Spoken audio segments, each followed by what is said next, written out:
Hi guys, my name is Amanda, and I decided to do my teacher assignment on what are the most important factors in persuasion. Okay, first off, persuasion is the action or act of persuading someone or of being persuaded to do or believe something. Scientists have been studying what persuades people to say yes for over 60 years, and there is no doubt that it comes down to a science how we are persuaded. The most important factors in persuasion that guide our decisions are reciprocity, scarcity, authority, consistency, liking, and consensus. Reciprocity is the obligation to give back what you have received from others. An example would be a waiter providing excellent service, influencing you to leave a good tip.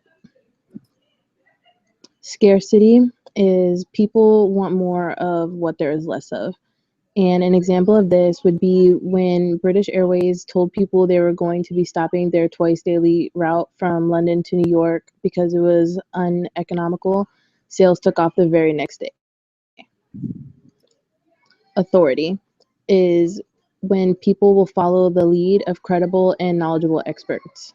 An example of this would be when physiotherapists are able to persuade their clients to comply with their programs by displaying diplomas and awards on their wall of their offices. The next one is consistency, and this is activated by looking for and asking for small initial commitments that can be made.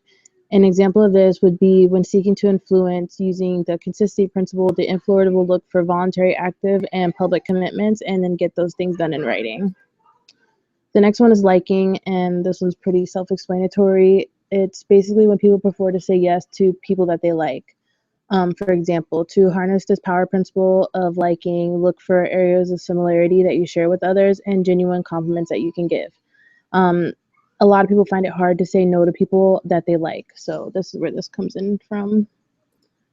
And consensus is the last one, and this one's pretty self-explanatory too. It's when people will look to the actions of others to determine their own.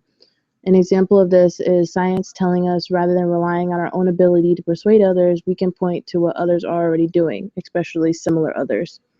Another good example of this would be if you're in class, the teacher asks a question and nobody wants to raise their hand out of being the only one to raise their hand. So people will look around in the classroom and see like if people already have their hands raised. And if they do, then people are more than likely to put their hand up and add in to the other crowd that already has their hand up. And these are my sources. This is where I got my information from.